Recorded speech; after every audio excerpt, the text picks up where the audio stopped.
What does your daily driver look like? Is it clunky? Slow? Unexciting?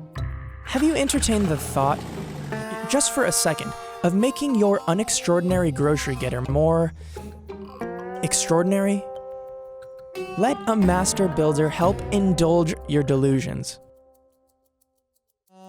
By this time, you may be familiar with our friend Master Milo. He's the mastermind and mechanic behind wacky inventions like the whip car and the VW roll golf.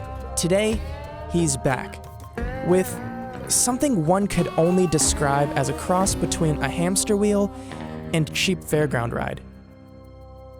How YouTuber Master Milo transformed a small Ford into the ultimate stunt machine. Hey mensen, top dat jullie weer kijken. Hier achter mij staat onze verkorte Ford K. Hij moet eerst nog een stukje korter worden, want hij is nou nog te lang. Ik denk dat we hem eens in de werkplaats gaan zetten en eraan gaan beginnen. Ha!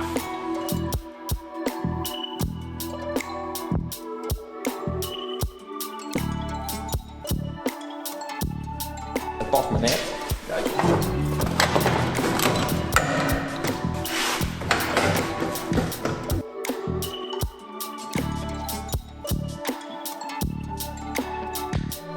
Het begint dan best wel op de tekening te lijken.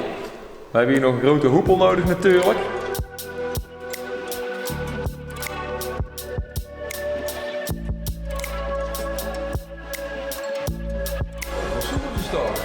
Hij zit erop, maar hij past een beetje te strak. Hier.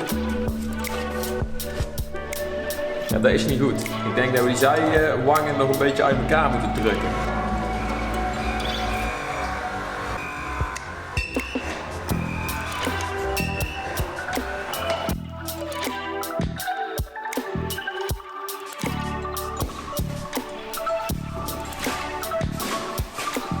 Zou daar maar in zitten?